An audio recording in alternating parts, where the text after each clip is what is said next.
Olá, tudo bem? Começamos mais uma edição do Espaço Livre, o programa de entrevistas da TV Câmara São Paulo. Hoje teremos muita coisa aqui no programa. Vamos falar do impacto que as drogas lícitas e ilícitas têm no seu coração. Também vamos destacar aspectos importantes da recém-aprovada Lei de Zoneamento e, para isso, eu recebo o vereador Paulo Frange, do PTB, que foi o relator do projeto. Vereador, seja bem-vindo e obrigado pela participação. Obrigado, Daniel. Estamos à disposição.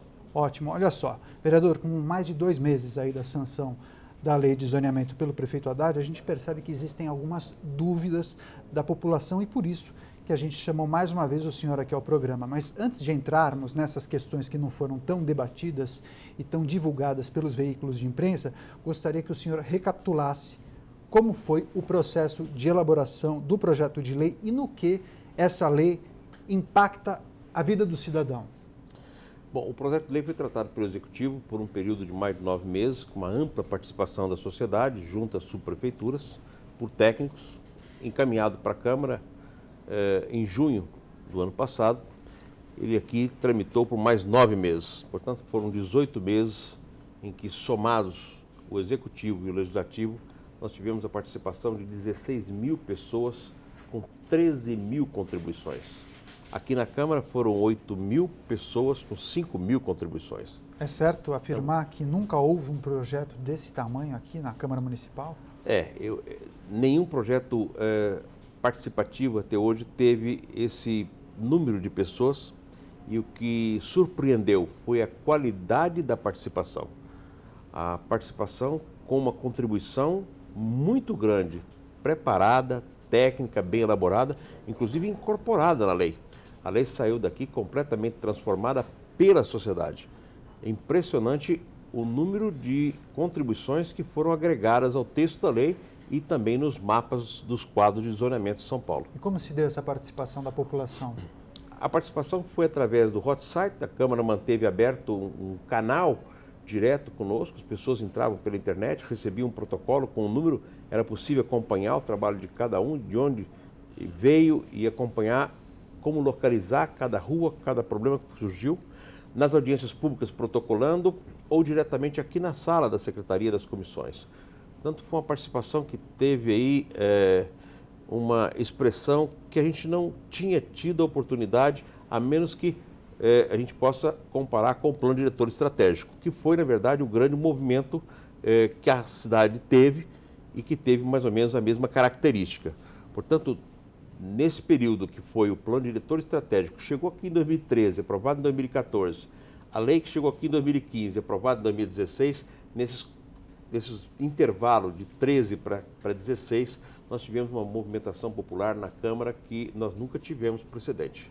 E é uma iniciativa importantíssima, porque esse projeto urbanístico vai valer para os próximos 13 anos. E existem algumas mudanças importantes e substanciais nas chamadas zonas industriais. As indústrias, por exemplo, não incluídas nas zonas industriais, é verdade que elas terão um prazo para se adequar às regras daquela região onde ela está instalada. Como isso vai funcionar na prática, vereador? Então, Daniel, as zonas industriais, portanto, são zonas, são perímetros demarcados para as zonas industriais, elas representam na cidade de São Paulo cerca de 26 quilômetros quadrados. Elas ficaram bem próximo dos grandes pontos, junto às grandes rodovias, às marginais, e nunca dentro do miolo da cidade. Ficaram demarcadas como zonas industriais e, quando nós avaliamos a distribuição da cidade, das indústrias, historicamente, uma cidade que partiu da industrialização para chegar onde nós chegamos, hoje, dita em desindustrializada, as indústrias estão em zonas mistas, estão distribuídas na cidade em todo tipo de zoneamento. E aí nós percebemos que não tinha razão de ser ficar pintando o mapa da cidade, um pontinho atrás do outro, tentando localizar as indústrias.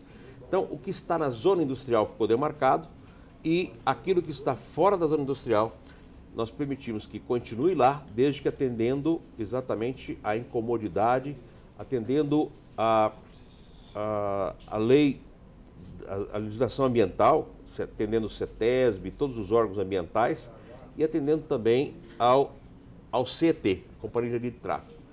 E o grande problema da irregularidade dessas indústrias hoje, tanto na zona industrial como nas outras zonas, era exatamente a largura da rua.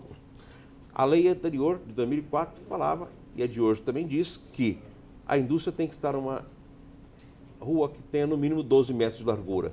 A grande parte das indústrias estão em ruas mais estreitas. Então deixamos um artigo dizendo que aquilo que estiver antes do plano diretor estratégico, as indústrias podem se regularizar atendendo os seus pré-requisitos que estão na lei, mas desde que o CT faça a sua avaliação. É simples, ao invés de tornar a indústria irregular e ela ir embora de São Paulo, o CT avaliando o local, muitas vezes uma pista de mão dupla, fica uma pista única, proibindo estacionar de um lado ou do outro, você pode permitir que a indústria continue ali. E não incômoda, portanto, foi possível contemplar um trabalho que foi feito junto à Fiesp, junto aos vereadores ligados à área da indústria, vários vereadores que trouxeram demandas das suas regiões, principalmente Ermelino, Matarazzo, Campo Limpo, Santa Amaro, e onde em alguns lugares a indústria ficou afastada da zona industrial. Mas conseguimos contemplar e trazer a indústria para a regularidade. E havia também um receio dos proprietários dessas indústrias de que elas não poderiam aumentar a área construída. E não, né? A lei do zoneamento também previu isto. Isso, permite-se. Se ela tem alvará, portanto ela está legal, mesmo que fora da zona industrial, ela pode aumentar até 50%. Só que para cima. Aumentar 50% o tamanho da indústria, ou seja, a dimensão, desde que atendida a cota ambiental. Então é necessário atender a cota ambiental. Quando a gente aumenta mais do que 20% do tamanho da atividade, nós temos que cumprir a cota ambiental. Ou seja, nós não deixamos de respeitar o meio ambiente. São Paulo está dentro da agenda ambiental, desde que propôs a cota ambiental, desde que também tratou o meio ambiente como tratou. Mas no caso das indústrias, ultrapassando 20%, tem que atender a cota ambiental. E ela pode chegar até 1,5 vezes o seu tamanho, sem que esteja fora da regularidade. Mas para isso ela tem que ter sido regular na lei anterior. Tá, o vereador, as empresas de pequeno porte, portanto, as micro e pequenas empresas que estiverem em situação irregular, é verdade que elas vão sofrer uma fiscalização e, num primeiro momento, não punitiva, e sim de fiscalização? Qual é a diferença? É bom esclarecer. Em 2014, as pequenas empresas e as microempresas passaram a ter uma lei específica, onde é uma lei complementar, que trata a micro e a pequena empresa diferente das outras empresas quanto à fiscalização do trabalho, quanto à fiscalização sanitária, quanto à fiscalização ambiental e a fiscalização do uso e ocupação do solo, garantindo a eles, no intervalo de 60 dias, uma fiscalização orientadora e não aquela que chega de imediato e autua. Essas pequenas e microempresas, portanto, no município de São Paulo, tiveram contempladas, e isso é um trabalho que foi feito junto com a Associação Comercial, que agiu fortemente nesse sentido, tem um artigo específico que garante que o município em 180 dias vai regulamentar essa fiscalização orientadora. Portanto, quem tem micro e pequena empresa vai receber até 2 visitas da fiscalização e, portanto, orientadora, e a partir daí, se ele não se enquadrar nas regras vigentes, ele passa a ser autuado como uma empresa comum. É uma forma muito boa para que a gente possa contemplar o pequeno e microempresário, que muitas vezes são empresas familiares de altíssima empregabilidade, de altíssima capilaridade no município, importantíssimo para a economia do país. Vereador, agora dentro do guarda-chuva da zona industrial existem algumas modalidades, a gente pode classificar assim. A zona de desenvolvimento econômico é uma delas. Sim. Essa área é destinada, por exemplo, a qual atividade, ou a quais atividades? Então, a zona de desenvolvimento econômico, ela contempla as empresas de alta tecnologia agregada. Por exemplo, uma indústria farmacêutica. Ela está dentro de uma zona de desenvolvimento econômico. Ela não é uma ela não é uma indústria. A indústria geralmente tem características de ter vibração, ruído, odor, incomodidade. As zonas de desenvolvimento econômico foram reservadas para as atividades de alta tecnologia agregada. E elas foram contempladas num território de cerca de 7 km². Por exemplo, um dos mais importantes polos de desenvolvimento econômico de São Paulo ficou destinado ao Jaguaré, que ficou colado naquele terreno enorme que tem a USP. Portanto, bem ao lado do conhecimento, bem ao lado daquilo que é o nossa grande concentração de conhecimento. E se de um lado você tem a possibilidade de desenvolver alta tecnologia, as startups, tudo aquilo que vem desse núcleo de desenvolvimento tecnológico, eles acabam por ser concentrados ali. Vai se permitir construir até 28 metros de altura, com 2 vezes o tamanho do terreno, e que facilita muito, até mesmo para que possa estocar insumos e eventualmente até os seus produtos nesses mesmos locais. E você veja que nós estamos diante de um viário que é a própria marginal. Esses polos de desenvolvimento econômicos em São Paulo, eles ficaram em alguns pontos estratégicos na cidade. Portanto, a indústria da tecnologia é muito importante. Veja, nós tivemos essa semana hospitalar em São Paulo e não teve, em relação ao ano anterior, nenhum stand a menos, nenhum inscrito a menos. Embora haja uma grande retração no mercado hoje no Brasil, a indústria da tecnologia na saúde está produzindo e exportando, porque o dólar, na altura que está hoje, ficou competitivo a nossa exportação, até mesmo com o produto da China. Portanto, nós temos que apostar na alta tecnologia e São Paulo abriu as portas para a alta tecnologia, reservando espaços específicos. Vou ter que chamar um intervalo, mas rapidinho, houve inspiração em alguma cidade de algum país para a criação dessa região? Sem dúvida. O exemplo mais interessante é o MIT nos Estados Unidos. Já existe em Vale do Silício, existe uma série de pontos no mundo todo, na Europa, onde você tem a universidade e os polos de desenvolvimento tecnológicos ao lado. Legal. Bem, eu vou fazer um rápido intervalo aqui no Espaço Livre. Daqui a pouco eu continuo com a minha entrevista com o vereador Paulo Frange, hoje falando de lei de zoneamento. Até já!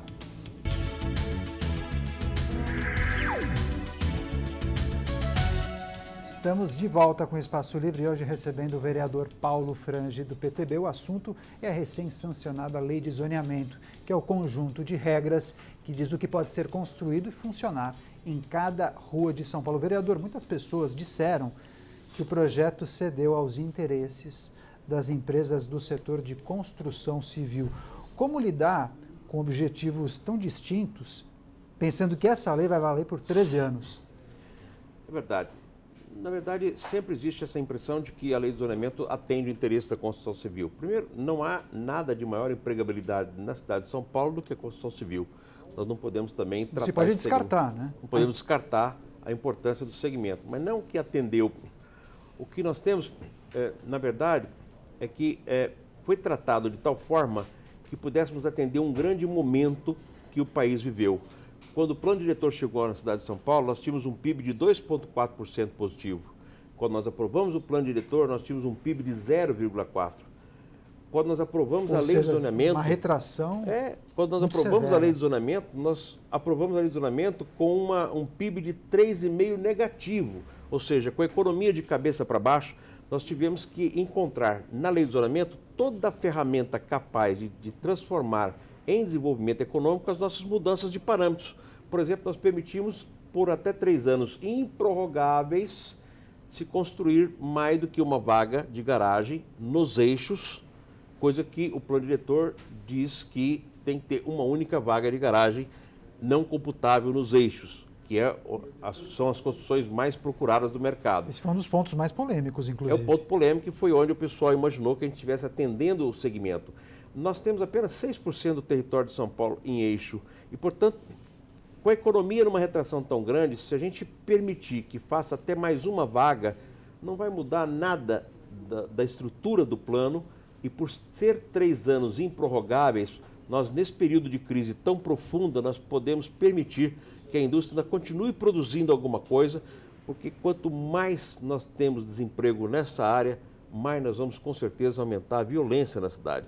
O desempregado de longe da construção civil vai acabar ficando na rua, sem seguro-desemprego daqui a pouco, ou ele vai acabar na marginalidade. Portanto, atendemos a um apelo econômico e assessorado por uma instituição fortíssima na área de economia, que foi a FIP, que nos ajudou muito nessas interpretações. E as zonas estritamente residenciais? Como foi esse imbróglio? Explica para o nosso público. O grande conflito que teve no plano representou 34% na lei de zoneamento dos conflitos é a zona de residencial com a zona corredor. Esse conflito ele ficou bastante intenso quando chegou o projeto aqui, até por uma falta de entendimento tanto da população como nossa mesmo, até que nós nos aprofundamos. E aí nasceu na própria sociedade soluções para a zona residencial e a zona corredor. Como por exemplo? Impondo, por exemplo, a situação de que quando a zona residencial é lindeira a uma outra zona que tem verticalização, se aplique a figura do corredor no outro lado da rua, ou seja, obrigando então que no outro lado da rua não se construa mais do que 10 metros, para você não ter o prédio colocado em cima da zona residencial. Isso partiu de um trabalho muito bem feito pelo pessoal dos Estados Unidos. E nós tivemos a oportunidade de traçar, portanto, aplicar a mesma regra para toda a cidade de São Paulo, em todos os residenciais. Nós temos 65 residenciais na cidade de São Paulo, mas na área dos jardins, foi a área que trouxe o maior número de problemas para que se pudesse tratar especificamente. Não permitir que um lote profundo seja interligado com outro e fundido com outro e de repente o caminhão entrar para dentro do residencial pela porta do fundo. Não tem como atender mais isso. Está claro na lei que não pode utilizar a outra passagem. Ficou tudo muito claro, mas é uma contribuição que veio da sociedade e veio muito bem construída. Perfeito. Então, a lei de zoneamento também é um instrumento de desenvolvimento econômico. Agora, como isso funciona no dia a dia? Porque eu fico pensando, como projetar como a cidade vai estar daqui, sei lá, 8, 9, 10 anos? Bom, não há dúvida que ela é um instrumento poderosíssimo de desenvolvimento econômico. Então, vamos lá. Ao longo da Anhanguera e ao longo da Fernão Dias, ficou demarcado 2 grandes polos de desenvolvimento econômico, com a demarcação de uma zona chamada ZPI 2, Zona Industrial do Tipo 2, que tem uma característica de estar numa macroárea de preservação ambiental e, portanto, não pode impactar muito no meio ambiente. E chegando em São Paulo, aqui vão estar quase que todas as empresas que hoje necessitam de galpões de logística. Então, os caminhões deixarão de entrar em São Paulo, facilitará a vida das empresas. Empresas de fora já estão vindo para cá para buscar esses espaços, para construir seus espaços de logística na entrada da Fernão Dias e da Anhanguera. Veja que nós estamos fortalecendo a economia na região do Jaçanã, de baixíssima empregabilidade, e na região de Perus, com baixíssima empregabilidade.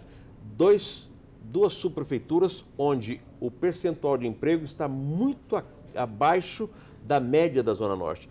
Portanto, com a proximidade da rodovia, nos facilita muito o desenvolvimento econômico. A lei de zoneamento tem essa característica. E os parâmetros que foram mexidos no sentido de facilitar a atividade econômica, a implantação de indústrias em espaços específicos, a implantação dos corredores junto às zonas residenciais, não incomodando o residencial, nos levou a 8 milhões de metros quadrados de permissão de atividade econômica, que antes era restrita demais para que tivesse viabilidade econômica, contra um residencial que ocupa hoje 40 milhões de metros quadrados. Portanto, nós não atrapalhamos os residenciais, pelo contrário, aumentou a área residencial da cidade, mas permitimos também zonas corredores, onde nós vamos ter consultório, laboratório, clínicas, creches, escolas, pequenas escolas, universidades, construídas próximas a essas áreas que são as áreas residenciais e com atividade econômica, com empregabilidade local. Legal. Agora, vereador, existem algumas regiões na cidade que são conhecidas pelas atividades de produção. Por exemplo, em determinada região tem um grande contingente de indústrias farmacêuticas ou de produtos químicos, em uma outra tem um grande contingente de indústrias de metalurgia, especializadas muitas vezes em autopeças. Pela nova lei de zoneamento, o objetivo é incentivar a descentralização ou o agrupamento é mais interessante? Por quê? Ficou mais interessante deixar agrupado em zonas industriais aquela indústria mais pesada, a indústria metalúrgica, a indústria que tem mais ruído, que tem mais vibração, a indústria que precisa de estar realmente no ambiente onde não seja permitida a atividade residencial dentro dela, porque senão a gente acaba tornando incômodo para essas pessoas e depois as pessoas denunciando vai dizer que a indústria está fazendo ruído, mas a indústria estava lá antes dela. Então, nessas zonas industriais não é permitida a convivência com atividades residenciais. Por exemplo, na entrada da Anhanguera, uma grande área industrial, no Polo Jurubatuba, uma grande área industrial. Todas essas áreas, elas são áreas para indústrias e não vamos permitir edificações para habitação de interesse social e para outras atividades residenciais dentro dessas áreas. Nas zonas de desenvolvimento econômico é diferente. A indústria de alta tecnologia permite-se conviver com habitação. Por quê? Porque não tem ruído, não tem contaminação, não tem nenhum problema. Agora, nós temos uma zona industrial do tipo 1, essa é curiosa, porque são lotes de pequeno porte, de 1.000 metros, e que estão na região da Moca, principalmente, ou então na região da Vila Guilherme, ou na subprefeitura da Sé. São áreas onde concentra indústrias, principalmente indústrias da moda, indústria que trabalha têxtil, né? Setor têxtil. Você tem ali pequenas indústrias, uma concentração enorme de empregos. No entorno da Celso Garcia, toda aquela área é conhecida como ZDI1, é uma zona de desenvolvimento econômico do tipo 1, são lotes pequenos. Nas zonas de desenvolvimento econômico, onde tem os polos de tecnologia, os terrenos são de 15 mil metros, aqui é de 1.000. Mas aqui nós permitimos atividades econômicas de desenvolvimento junto com a atividade residencial. Porque se a indústria não deu certo, um terreno de 1.000 metros pode se construir um prédio residencial sem nenhum problema com a incomodidade local. Portanto, a gente estimula que aquele polo altíssimo de geração de emprego dessa região continue gerando emprego. 1 em cada 5 empregos da cidade de São Paulo sai dessa mesma região, porque foram mantidos nesse espaço.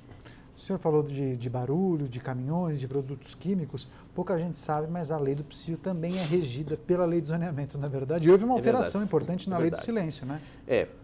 A lei de zoneamento trouxe uma grande simplificação na legislação de São Paulo. Foram revogadas 74 leis desde 1955, 850 artigos foram embora.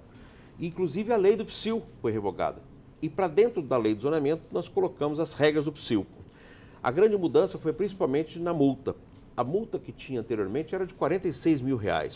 Hoje ela é pouco mais de R$8 mil. Por que baixou a multa? Porque o valor de R$46 mil ele era cobrado, mas não era pago, porque era avaliado de forma a ser entendido como confiscatório. Qual é a média do estoque do barzinho? 8 a 10 mil reais. Quando você vai ao juiz e diz que foi multado em R$46 mil, ele entende que isso aí é confiscatório e não paga a multa.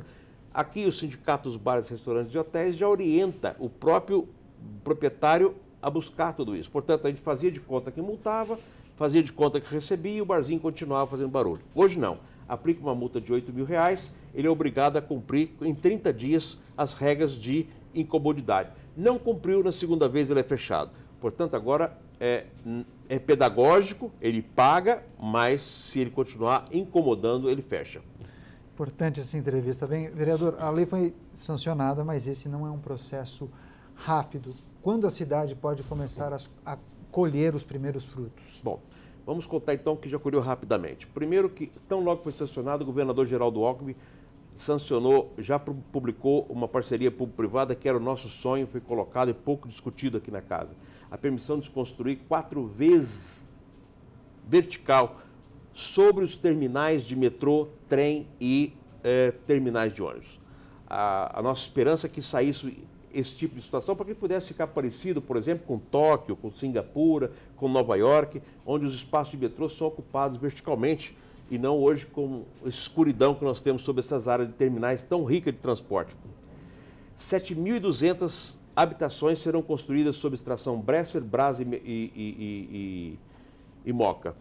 Em seguida, uma outra publicação num terreno onde era a nossa rodoviária, 18 mil metros quadrados, 1.800 unidades imediatamente serão construídas lá. Se a economia tivesse em aquecimento, nós já estaríamos vendo esse processo caminhando. Mas nós já descongelamos, por exemplo, a linha de metrô que cruza a cidade e vai até a Brasilândia, e outra que cruza de Santa Amaro até a Chácara Clabim. Já está descongelado a zona de eixo, transformando em zona de eixo previsto para a zona de eixo. Portanto, essas áreas já podem ser utilizadas. Dentro de um espaço muito curto nós vamos ver. O que nós vamos ver de imediato nós deixamos lá na lei claro qual é a situação da parceria público-privada para se vender o AMB, já está colocado. E em seguida a do CEAGESP, que está sendo trabalhada ultimamente para que a gente possa retirar o CEAGESP da cidade de São Paulo, da Vila Leopoldina, para uma região dentro do município, mas junto à Rodoanel. Vereadora, muito importante essa entrevista. Quero que você volte mais vezes aqui ao Espaço Livre, porque a gente tem muita coisa para tratar da lei do zoneamento. Infelizmente, o nosso tempo se encerrou, mas é importante que o senhor deixe o contato. Quem quiser saber mais sobre a lei do zoneamento pode fazer o quê, vereador? Entrar no site da Câmara, procurar lei do zoneamento. No portal da Prefeitura, você pode procurar pela lei do zoneamento. Tentar baixar o programa, pode baixar o programa para que você possa entender a lei do zoneamento baixando primeiro o Google e depois a lei do zoneamento. Um sobreposto ao outro, você vai poder fazer a consulta que quiser. E baixando também o GeoSampa, que hoje tem informação de tudo sobre o seu imóvel, desde área de alagamento, área de risco, tamanho dos seus lotes Hoje é possível ter uma ferramenta que te faça acessar todas as informações do seu imóvel e de onde você está com o seu tipo de zoneamento. Obrigado, vereador. Mais uma vez, a participação. Bem, vamos fazer um rápido intervalo aqui no Espaço Livre e daqui a pouco outro assunto muito importante, os malefícios e o impacto das drogas no seu coração. Daqui a pouco a gente volta. Até já.